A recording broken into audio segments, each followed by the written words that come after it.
Assalamualaikum warahmatullahi wabarakatuh. Pemirsa, mesin partai politik peserta pemilu 2014 sudah mulai memanas.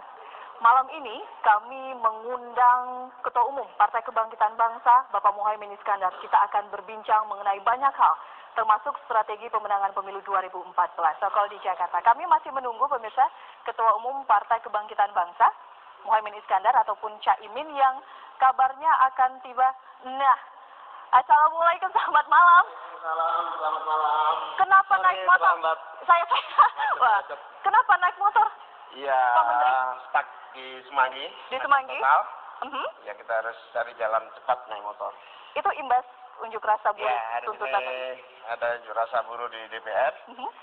Dan imbasnya sampai malam ini. Baik, kita sambil jalan sedikit. Ya. Ini sebenarnya kita mengundang Caimin ini, kita mau ngobrol panjang lebar mengenai PKB, strategi pemenangan pemilu. Tapi apa yang terjadi hari ini tidak bisa dilepaskan juga dari posisi Pak Menteri, begitu ya, Caimin. Boleh. Nanti kita akan berbincang lebih lanjut, pemirsa. Ada Mas Hanta Yuda. Nanti kita akan ngobrol lebih panjang lebar, ngobrol santai dengan Pak Muhaimin Iskandar sesaat lagi. Tapi kami harus jeda. Apa kabar Indonesia Malam kembali sesaat lagi.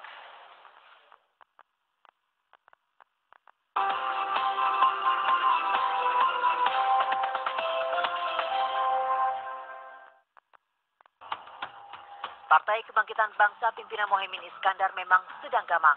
Tetapi kegamangan itu tidak membuatnya pesimis untuk bisa tetap mengambil perhatian masyarakat tahun depan nanti. Ayo Caimin, jangan surut melangkah.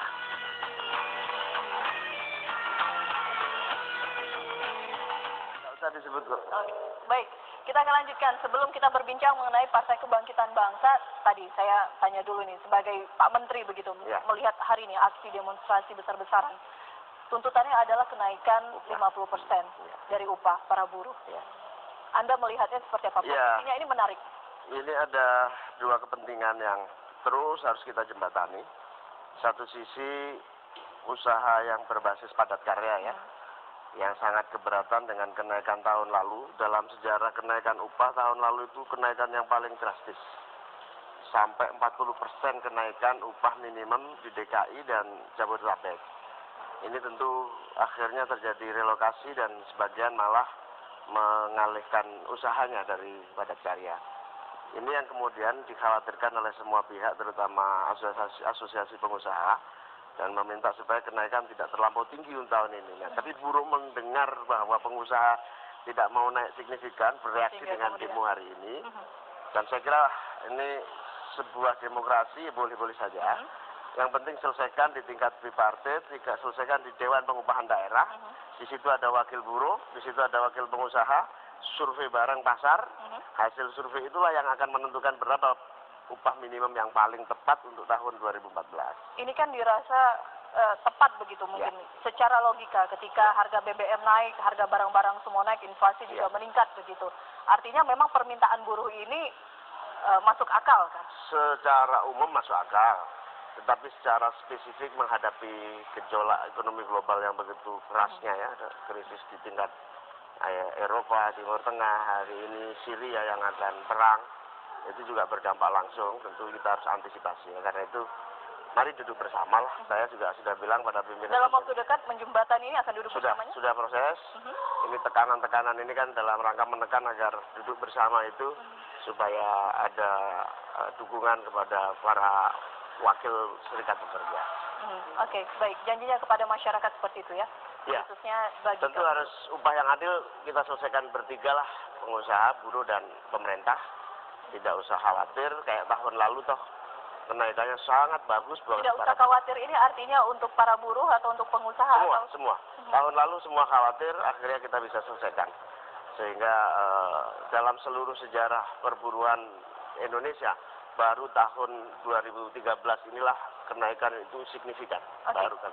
Berarti Anda mengklaim ketika Anda menjabat sebagai menteri, alhamdulillah, bisa tercover semuanya? Sekalinya naik cukup tinggi ya baru periode ini. Oke, baik. Kita tunggu nanti selanjutnya seperti apa, tuntutannya masih terus berlangsung. Pak Menteri, kita beralih nih sekarang. Pak Ketua Umum PKB begitu. Tadi sudah melihat editorial kami malam hari ini.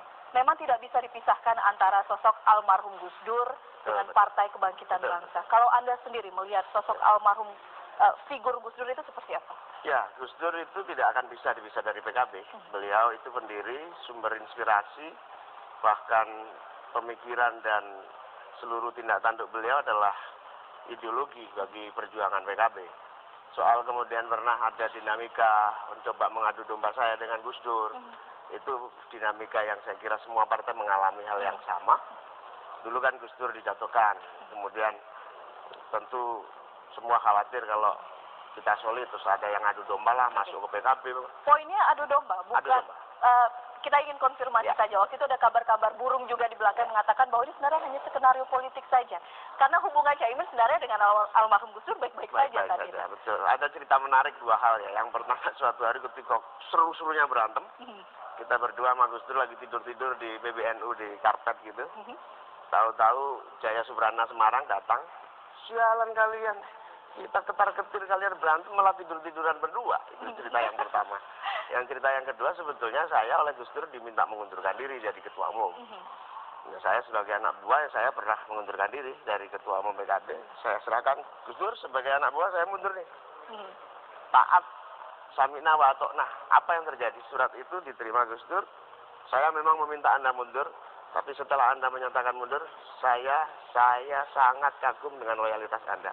Surat pengunduran diri Anda saya kembalikan, terserah Anda mau terus atau tidak.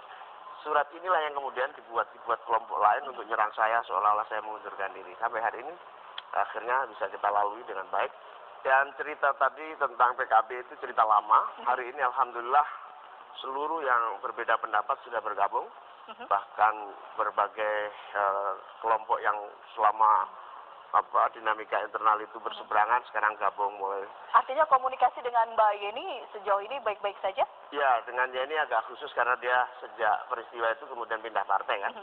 Tetapi yang kemudian bergabung ya semua total hampir mulai Kiai Ma'ruf Amin yang dari PKNU kembali, kemudian Pak Hashim Muzadi kembali, Bu Hovifah, Mahfud MD, Pak Alwi Shihab, semua sudah kembali bersatu dan insya Allah konflik itu sudah menjadi cerita lama dan Gus Dur tetap menjadi inspirasi, malah kita sebut sebagai guru besar ideologi PKB dan semua tahu PKB tidak akan lepas dari Gus Dur dan Gus Dur akan menjadi semacam sumber dari segala sumber cita-cita kita. Caimin, jika ada mengatakan bahwa sosok Gus Dur ini adalah nilai jual dari PKB, termasuk keluarga intinya. Ketika tidak ada lagi unsur keluarga inti dari almarhum Gus Dur di PKB, apalagi nilai jual dari PKB ini? PKB inilah hebatnya Gus Dur. PKB ini lahir bukan dari Gus Dur. PKB ini lahir dari pengurus besar Nahdlatul Ulama. Deklaratornya adalah Rais Am PBNU, Kiai Ilyas Rukyat, kemudian Ketua Umum PBNU Kiai Haji Abdurrahman Wahid. Jadi kelembagaan dipadu dengan figur menjadi satu kesatuan. Kelembagaannya PBNU, figurnya Gus Dur dan Kiai Ilyas Rukyat. Disitulah yang membuat kita stabil. Orang melihat kita bakal habis tahun 2009. Bahkan ada yang memprediksi hanya 1%, malah kita dapat 5%.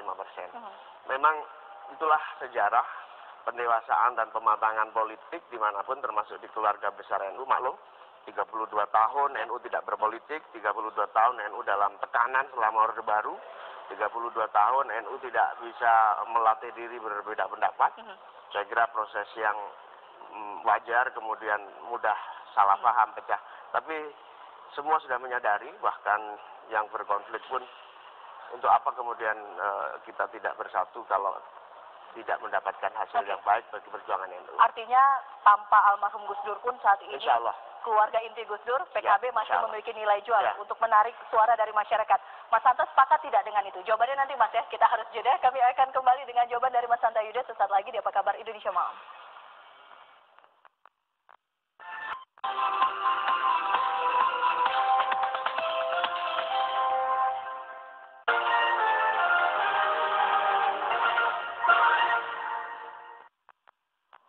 Baik, kembali kita akan lanjutkan Mas Hanta. Tadi belum sempat dijawab Mas pertanyaan saya. Saya ingin kilas balik sedikit ya, melanjutkan apa yang disampaikan oleh Pak Muhyiddin Iskandar. Kita tahu PKB di 99 menorehkan prestasi luar biasa, bisa dikatakan nomor 3 peran suaranya di 12,61%. Hanya di bawah PDIP dan Golkar pada saat itu, bahkan P3 yang partai lama pun bisa dikalahkan oleh PKB. Kemudian di 2004, turun sedikit menjadi 10,57% perolehannya, dan di 2009 terakhir itu perolehan suaranya turun 5 sekian persen, hampir 6% menjadi 4,94%. Artinya ada degradasi kekuatan elektoral PKB luar biasa, dan ini menjadi catatan penting. Nah, ada beberapa faktor menurut saya, seperti tadi melanjutkan apa yang disampaikan oleh Caimin. Yang pertama, tadi sudah ada juga di prolog, mungkin kalau bisa dikatakan, kalau saya terlalu dini mengatakan gagal ya, mengelola faksionalisme di internal PKB. Karena semua partai mengalami ini, dan kita tahu ketika ada konflik antara Gus Dur pada saat itu dengan Matori Abdul Jalil, kemudian dipecat ya oleh Gus Dur, diganti oleh Pak Alwi Shihab, kemudian Pak Alwi Shihab diganti oleh Pak Muhaimin. Nah, yang ketiga ini justru terbalik, Gus Durnya yang tergantikan dan ya. Pak Muhaimin yang menang dan terpetik. Nah, ini persoalan penting saya kira yang harus diantisipasi oleh PKB, ada menyelesaikan faksionalisme ini. Tetapi di saat yang sama sebenarnya tapi tadi PKB, sudah diakui, sekarang sudah lebih baik. Saya kira sebalik sedikit. Tetapi di saat yang sama PKB juga hilang kemewahan politik itu. Kita tahu bahwa PKB Gus Dur adalah figur yang bisa dalam persepsi publik ada pendiri PKB. Dan beliau kita tahu salah satu faktor magnet utama yang mendongkrak elektabilitas PKB. Persis seperti misalnya SBY, fenomena SBY di Demokrat. Nah, itu yang diantisipasi. Satu sisi selesai dengan Gus Durnya, di sisi yang lain kemewahan itu juga hilang. Yang kedua, kita tahu bahwa PKB melakukan mekanisme mobilisasi dukungan massa ke partai itu ada melalui misalnya fatwa, pengaruh kiai, dan seterusnya.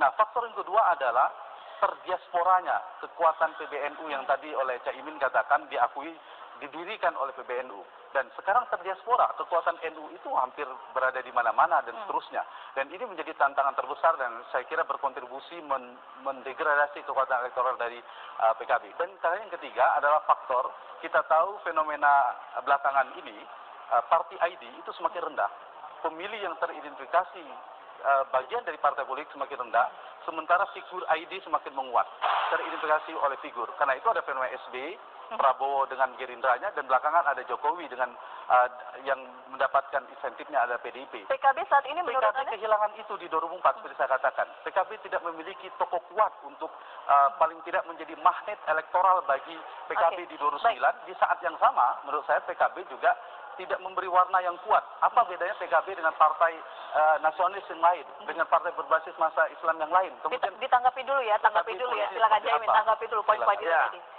Ada cerita menarik ketika habis dinamika internal menghadapi pemilu 2009 terjadi. Kemudian ikut pemilu, kita tetap mendapatkan posisi yang cukup bagus, 5%. Kemudian kita dipanggil Gus Dur. Dikumpulin sama Gus Dur. Nah iya, saya nggak bantu PKB sama sekali saja masih dapat 5%. Dia bilang begitu. Terus kemudian beliau cerita, saya tidak ingin PKB bergantung kepada seseorang atau kepada figur siapapun dia. Yang saya inginkan adalah PKB tumbuh terus sampai kapanpun, sampai kiamat, dengan cara membangun sistem. Itu yang beliau wariskan kepada para pengurus. Karena itu, tidak ada boleh satu orang yang terlalu mapan di PKB. Kenapa Matori saya pecat? Kenapa Alwi saya pecat? Kenapa Muhaimin saya ganggu? Saya tidak ingin ada yang terlampau mapan di dalam partai ini. Itu tahun berapa? Itu 2009. 2009. Ya. Hal itu berbeda sekarang pada saat 2013 dan jelang 2014. Dari situ saya sungguh bersyukur sekali. Dari situ kemudian kita semua bergerak, berbagai upaya kita lakukan, sehingga sampai pada kesimpulan partai tidak boleh bergantung kepada figur. Partai juga tidak boleh lepas dari figur, tapi dengan lembaga. Alhamdulillah hari ini figur kita luar biasa. Ada Pak Mahfud, ada Roma Irama, ada Bu Khofifah, ada Pak Hashim Muzadi, ada Pak Alwi Shihab, ada Pak Said Agil Siraj. Figur berdiaspora tetapi tetap dalam satu kekuatan PKB. Kenapa, mohon maaf Caimin, kenapa Anda tidak memasukkan nama Anda sendiri dalam sosok figur itu? Ya, saya pasti. Tidak usah ngomong, orang pasti tahu. Saya lah yang mengendalikan teknis, tetapi bahwa partai ini adalah kolektivitas baru. Makanya ketika saya terpilih menjadi ketua umum, apa yang saya sampaikan? Saya diberi mandat oleh Gus Dur dan kalian semua untuk satu tujuan. PKB dibangun dalam kolektivitas baru. Karena itu saya bergerilya supaya semua kekuatan bersatu. Kiai Ma'ruf Amin yang tahun 2009 saja mendirikan PKNU akhirnya berhasil dan sekarang menjadi ujung tombak kekuatan kita. Baik, berbicara mengenai bergerilya begitu, bagaimana untuk bergerilya meraup suara untuk pemilu legislatif? Strateginya nanti di segmen selanjutnya kita harus kembali jeda, Bapak-bapak, kami kembali saat lagi.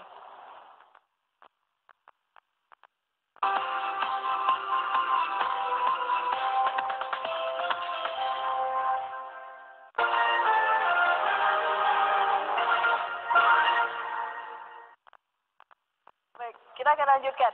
Caimin, mesin partai politik ini sudah mulai memanas begitu ya, jelang 2014, khususnya pemilu legislatif. Targetnya untuk PKB sendiri 13%.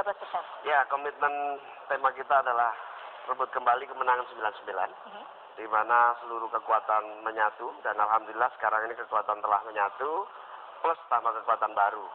Masuknya Rhoma Irama adalah segmen sangat baru, di mana daya dukung di beberapa provinsi dengan sang raja dangdut ini sangat kuat. Kemudian masuknya para politisi-politisi muda, Tommy Kurniawan dan berbagai kalangan yang sudah dalam caleg kita. Ini insya Allah kombinasi basis asli, basis baru akan minimal kembali ke 99, yaitu 13%. Oke. Sedikit berbicara tentang Bang Rhoma dulu, Caimin. Komunikasi politik intens. Sudah bisa dipastikan PKB akan mengusung Bang Rhoma? Ya, sangat intens, bahkan sangat intens, bahkan Capres Rhoma ini sudah terus melakukan sosialisasi ke bawah, tidak pernah berhenti, dan itulah proses. Semoga mendapatkan sambutan yang baik. Pada pasca pileg nanti baru kita aktualisasikan. Arus baru juga Pak Mahfud sekarang sosialisasi ke bawah, menjadi bagian dari proses. Ya kita lihat insya Allah akhir setelah pileg nanti kita akan putuskan buat siapa yang terbaik. Berarti masih proses menjajaki? Ya sebetulnya Capres Rhoma sudah jalan. Sudah jalan, ya. Oke. Kenapa kemudian pertanyaannya tidak mengusung internal terlebih dahulu begitu? Ada banyak orang-orang hebat di internal PKB. Kenapa kemudian, mohon maaf nih saya katakan genit begitu, menggait Bang Rhoma? Sebenarnya yang menggait duluan siapa ini? Yang meminang duluan siapa? PKB atau Rhoma Irama? Jadi ketika Pak Haji Rhoma menyatakan diri mau jadi calon presiden, kemudian kita ketemu, kita berdiskusi, kemudian muncul orang sinis, orang kritis terhadap Pak Haji Rhoma. Nanti ketika itu saya bilang, tenang aja Pak Haji, biarkan orang mengkritisi PKB, insya Allah bersama orang-orang yang disudutkan lah, saya bilang. Ayo kita bareng bekerja. Alhamdulillah jalan, titik temu visi mulai sama, kemudian berproses, berjalan sampai sekarang. Itu bagian dari upaya kita mencari pemimpin. Tetapi tidak bisa dipungkiri bahwa politik hari ini sangat mahal.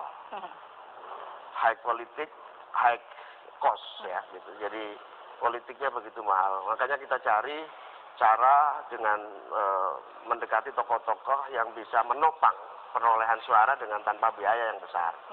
Figur Pak Haji Rhoma saya kira figur yang tak berbiaya dalam merebut suara. Oke, Mas Hanta, itu alasan dari Caimin begitu, PKB dan Rhoma Irama. Kalau Anda melihatnya, mengapa kemudian, kalau saya melihat ini orang awam, ada sosok figur internal partai, ketua umumnya sendiri sosok muda, kita berbicara mengenai partai anak muda begitu. Kenapa kemudian tidak percaya diri, maju sendiri? Saya kira sah-sah saja kalau PKB mencari upaya ya, seperti saya katakan figur ID semakin kuat. Sama hal yang konvensi Partai Demokrat misalnya sedang mencari hal yang sama, dan itu diupayakan dicangkokkan, ditempelkan ke partai dengan harapan bisa mendongkrak elektabilitas partai. Tapi kondisinya kan berbeda. Partai Demokrat kini di tengah prahara banyak sekali isu-isu lain korupsi seperti itu. PKB juga punya kebutuhan itu untuk mendongkrak itu, dan fenomena misalnya terakhir PDIP dan Jokowi saja itu ada efeknya. Nah, saya melihat PKB juga sedang mengupayakan itu. Tetapi sekarang agak dualisme menurut saya. Tidak ada konvensi, tapi ini publik sedang membaca sebenarnya Rhoma Irama atau Mahfud MD yang akan diusung oleh PKB misalnya. Nah, kita tahu ini problem utama kalau bicara strategi politik PKB ke depan. Tentu kita dukung ya, tentu PKB akan kembali pada 99. Tapi kalau tidak hati-hati, misalnya penurunannya stabil seperti kemarin 5% penurunannya itu sangat berbahaya dengan posisi 5% hari ini.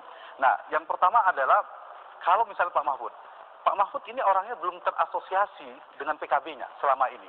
dia lebih dikenal tokoh non parpol. Nah, itu menjadi PR besar bagi PKB untuk mengasosiasikan, menempelkan figur-figur itu, termasuk Bang Rhoma Irama.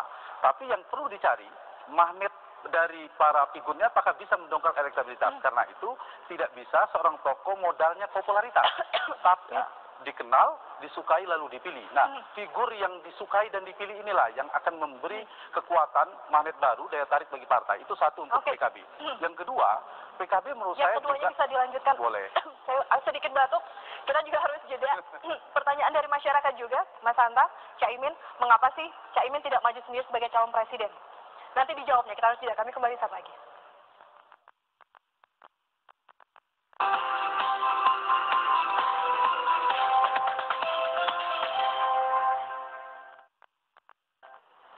Tadi pertanyaannya belum dijawab. Sambil kita tampilkan mungkin Twitter, banyak sekali permintaan dari masyarakat ataupun pertanyaan. Kenapa sih nggak Caimin sendiri yang nyapres begitu dari PKB? Saya sendiri sejak terpilih menjadi ketua umum berkomitmen semua potensi harus diutamakan. Kita bersyukur ada Pak Mahfud MD yang sekarang sudah mulai keliling ke daerah-daerah menggerakkan mesin partai. Kita bersyukur Bang Haji Roma sudah lebih maju lagi. Ini lebih penting buat penguatan kelembagaan, penguatan persiapan pileg. Nah, posisi saya adalah mendorong supaya figur-figur yang lebih senior dari saya untuk lebih tampil dulu. Menurut Anda ini bukan waktunya Anda? Ya, saya kira saya masih punya kesempatan lagi karena Pak Mahfud di atas saya jauh, Pak Haji Roma di atas saya jauh, sehingga saya memberi kesempatan kader PKB yang lebih senior. Oke. Mas Hanta. Satu, mungkin kalau boleh saya saran, PKB harus cari figur yang negatif ratingnya paling rendah, itu akan bisa menjadi modalitas penting bagi PKB. Yang kedua, kembali katakanlah islah, merekonsiliasi untuk merawat kembali hubungan dengan basis-basis masa NU. Ya. Yang ketiga, untuk krusial 2014 bagi PKB juga harus menyasar ceruk di luar basis masa NU. Karena itu PKB saya kira punya PR besar untuk memunculkan apakah figur, apakah gagasan, apakah platform politik yang bisa menarik pemilih di luar ceruk NU itu. Dan misalnya figur Pak Mahfud menurut saya itu menjadi modalitas penting. Paling tidak bisa menarik figur-figur atau pemilih-pemilih, basis memilih di luar ceruk NU ini. Ya. Baik. Tiga hal yang penting kira menjadi penting bagi PKB. Sebelum menutup, saya ingin minta Caimin menggambarkan PKB dalam 3 kata yang bisa mendefinisikan PKB. PKB anak reformasi yang bertanggung jawab 3 kata. Nah, PKB anak kandung reformasi yang memperbaiki keadaan ini. Itu panjang, anak kandung. 3 kata. Terakhir nih, sebelum kita tutup, 3 kata. PKB Partai Anak Muda. Oke, Kalau baik. persepsi publik PKB Partai Gus Dur. Oke, baik. 3 kata yang berbeda. Terima kasih Bapak-Bapak sudah berbincang bersama kami. Kita lihat bagaimana nanti sukses Caimin dengan PKB-nya. Kita lihat bagaimana nanti untuk pemilu 2014 hasilnya. Dan kami akhiri Apa Kabar Indonesia malam kali ini. Saya Elvira Karunisa undur diri. Sampai jumpa.